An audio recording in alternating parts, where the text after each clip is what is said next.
Well, first of all, I want to contextualize a little about the program that we are starting there in Chile. As Johanna mentioned, we are running since some time ago a space in Santiago dedicated to the art and science intersection. And of course, that one of the main interest for this project is the relation with the astronomical observatories in Chile that are, because of we have the driest sky in the world because of the atmosphere. We have a very good possibility to go deeper into the sky. But this is an observation that came from long before that, and this is a map of how the people from Peru, Chile, Bolivia interpret the sky. This is an interpretation of the different. For example, this is the Nazca lines. You're familiar with this with the Nazca lines? Well, this is the interpretation how they was interpreting the different possibilities of integrate a kind of understanding of the sky. But basically, there is this is a map of Chile.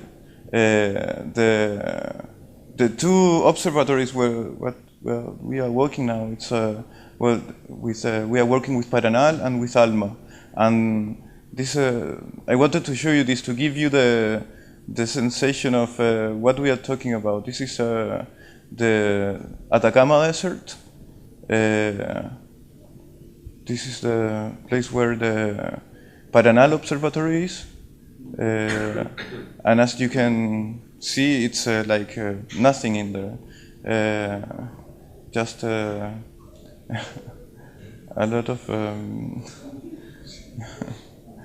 dirt, and this is like to be in Mars. You know, it's it's very interesting how the combination of the both context are very like high technology center ubicated on one of the most extreme spaces for survival. So this was one of the things that we wanted to add to this project.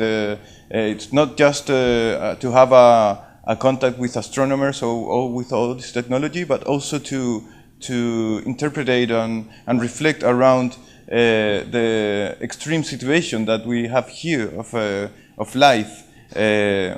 There is there is something that is very special that happens here in the Atacama Desert, and is that every year there is we call it there is a blossom of different seeds that are like sleeping, and every year that all this desert, this very dry desert, covers with a amount of colors because of the flowers. So life is there anywhere, and this is something that it's very interesting also for us to think on different planets that have the same look, but maybe they have also a sleeping life that it's waiting for the correct stimulus. So I will. Well, this is for to contextualize a little the beginning of the lecture. This is the Paranal Observatory that is like looking into the sky. This is a huge mirror that they was pulling the mirror like for 2 years, and it was they have 1, 2, 3, 4 telescopes, and this is the idea of the observation. And on the other hand, there is the Alma Observatory. That it's if we travel, as you can see, this is a vast desert. So.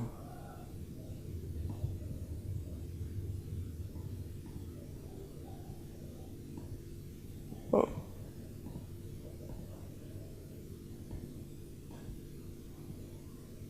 So this is the we are arriving to Paraná. We'll check it. Alma, San Pedro.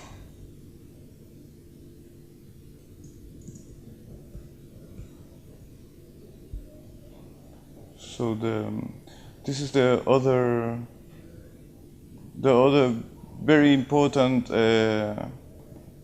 observatory, and the difference with this is that these are radio telescopes. So they are still developing this project. They just open one of the phases of this, and the difference with the other observatory is that this is a radio observatory. So they are capturing frequencies, sending and capturing frequencies. So in a kind of way, it's like an extension of the perception of humans. So without this kind of instrument, we will never be able to go that deeper. And I know that, for example, you could explain much better this kind of of conditions. But it's very interesting how for art, this is a very interesting way to link with these technical and scientific tools. So I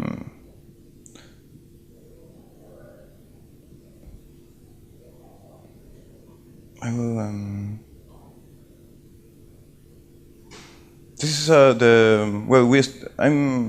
work on the Corporación Chilena de Video. That it's a Chilean organization that starts in 1993, very concerned about the art and technology development. They received this area from the Festival Franco-Chileno de Video Arte, from the French-Chilean Festival of Video Art, that was organized with the help of with France during the dictatorship of Chile, and was kind of counter-cultural organization, and we continue with this heritage. And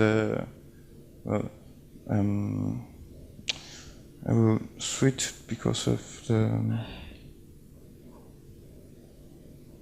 and we started this research about the history of art and astronomy in Chile, and we start to find several things that was very interesting for us. For example, this is poetry from the 1800 that they was this from these national songs of Chile, and they was already having an aesthetical reflection on the stars, and was very interesting because what we was trying to find here was which was the connection between human being, society, and cosmogony on the stars, and there was a very rich cultural aspect around this. So we start to find several things also, like the work of Simon Chamberlain, that was an artist that during the 60s, also 1960, started to have an interpretation on the anguish of the Cold War, for example, and the necessity of humans to run out of the country because we will destroy it because of nuclear energy and so on. So there was a space imaginary that was very rich in that time in Chile since long time ago. We start to develop different actions there. For example, we invite the Venezuelan artist Ernesto Clar to make a little residence, which was like a very first step. And he started to study a little about astronomy, but what he was interested was in vacuum the dust near to the observatories. So he was talking about stardust. Very simple. We was asking not to have that complexity, because we understand that to make a link, a boundary between artists and astronomers, you must have a long-term research preparation for artists, because if not, we are talking about people that speak completely different languages. But at the same time, there are common points that are very interesting to understand and to. So that's why we start to organize lectures there with astronomers and artists, to put them together to talk and discuss, and sometimes to fight, because they was not agreeing in so many things. But it was very interesting how the things starting to work, because before that the European Southern Observatories was a little suspicious about this collaboration. They didn't want to lose too much time in these kind of things, but now they are very interested because of the result of these conversations. People there understood that the limits, the boundaries that are artists always changing. It's also very interesting for astronomers. So they start to have a more open mind situation. So we start also to develop lectures with Chilean astronomers. That this is completely very interesting for us, because in Chile there is a huge history on the art and astronomy. On the astronomy overview. For example, already in 1849 we started to develop observatories.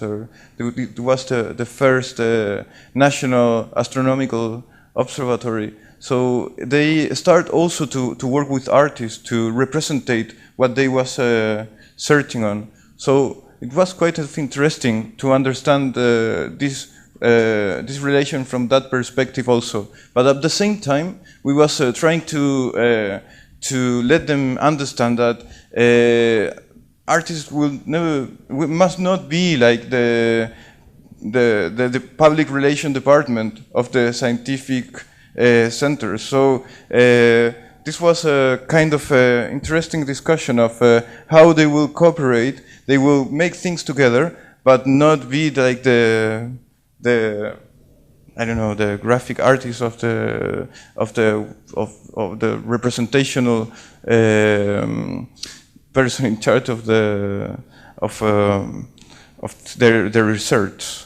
So this lead us to start to work with very much with science fiction. This, for example, was the work of a Chilean artist named Gabriel del Favero, and this was the first experience that we had with the residence program. We made this link with the Hangar Cultural Center from Barcelona in Spain, and well, the idea was to invite a Chilean artist there to work in their facilities, and a Spanish artist to work on the astronomical observatories.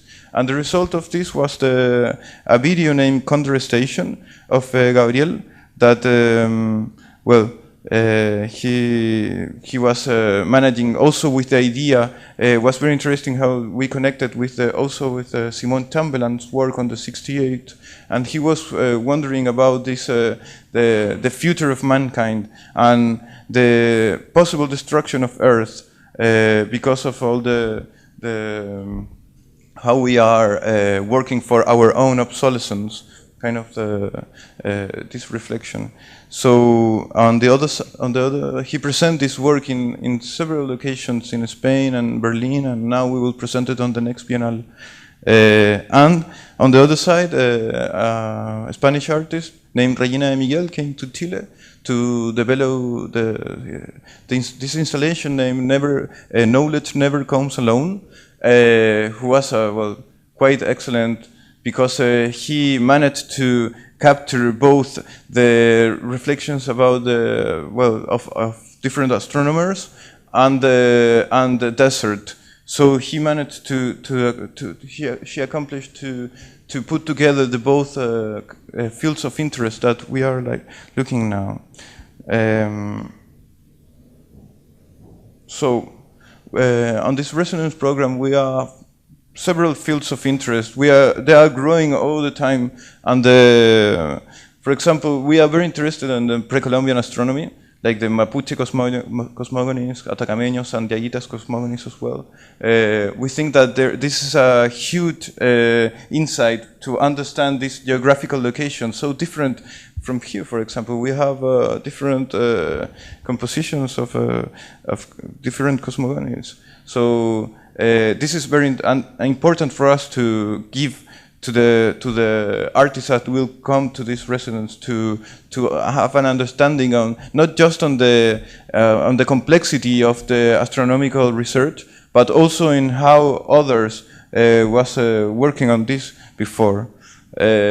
Also, well, we are looking for an arts and science philosophy. Well, from where we come, who we are, and where we go. And this, on this context, it's very interesting because, for example, ideas like panspermia and panspermia or others start to emerge in a very interesting way. And to we thought that, for example, the discoveries that are making in these astronomical observatories are changing radically the paradigms of reality. So these are the same questions that we have making a long time ago, but now we have a new insight and a new content to understand this.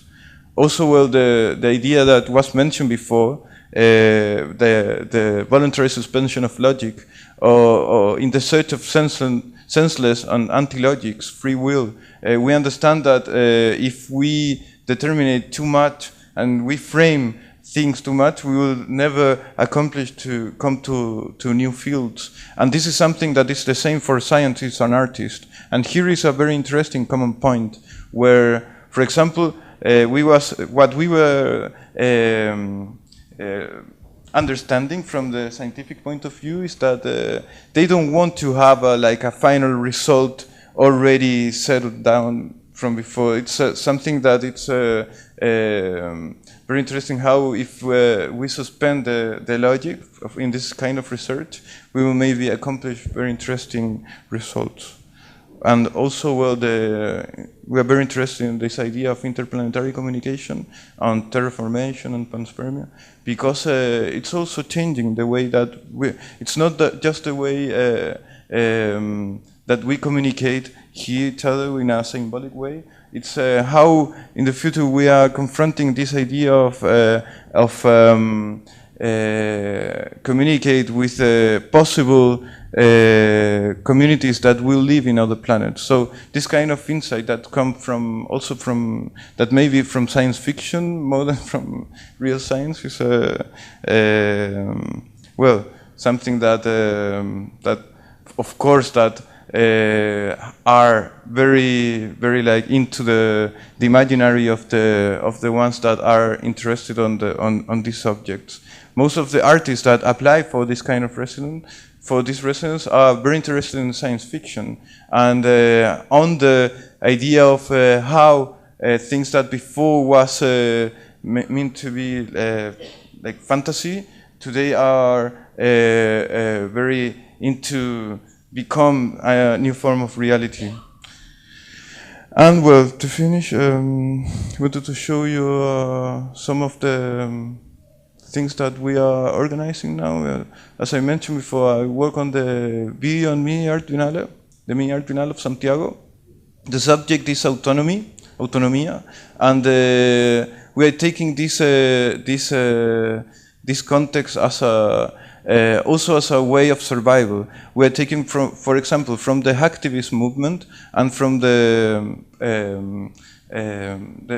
people that it's growing their own food. Also, they are creating their own energy, because we think that, for example, if it's a great insight for terraformation, for example. So we make a selection of different artists that are working on these subjects from different levels, and that of course most of them are media artists, but also we invite people that come from painting and from poetry and music as well, and because we think that it's doesn't matter the media, but what you are trying to say, and the discussion that you will develop around this kind of projects and well, some of them are very well-known artists like Vera Molnar that are working with more like in the logic of mathematicians and art. Well, as you saw before, this is the result. We will show the result of the residence for the, of Regina de Miguel in Chile. His project, and this phrase was very interesting because it was given by a Mapuche, Mapuche person from Chile that he told you like when she asked him about what he thought about the art and science relation, and he said, "Well, knowledge never comes alone. It's you will have always different insights, and you will come to the same place from different paths, but you will have always a synergetic structure to this." So, well, this is the installation of Gabriel del Fabro that also was made during the residency. Well, Maria Santamaria, that it's also, well, she didn't put that it's making paintings on the imaginary of art, space art. Also, we are showing a piece of the architect Jonah Friedman that it's about the idea of the space, the suspended cities that also come from imaginary from science fiction, but it's kind of it's happening now. And this project that for us is it's very interesting because it's from Javier González Pet, a Chilean artist, that he started to compile the imaginary of people that was working that something to say about the stars, but common people, not astronomers, not artists, and this project for us was very important because it's how to recover something that it's kind of lost, no? The observations of the sky and the contextualization of where we are, you know, how we are located on the universe. That was something that for a long time was very important, but today seems to be kind of not a matter of conversation or discussion of society, of common people. So, well, this is the Biennale that will happen between the 3rd of October until the 16th of November of this year. So you can imagine that my head is very like divided between here and Santiago. And well, this is the website of ESO, our partners in this project that are, we are very proud because it's the very first time that in Chile they open the doors for this kind of projects. And to finish, just a little an abstract of the this was something that they made very recently on August, and there was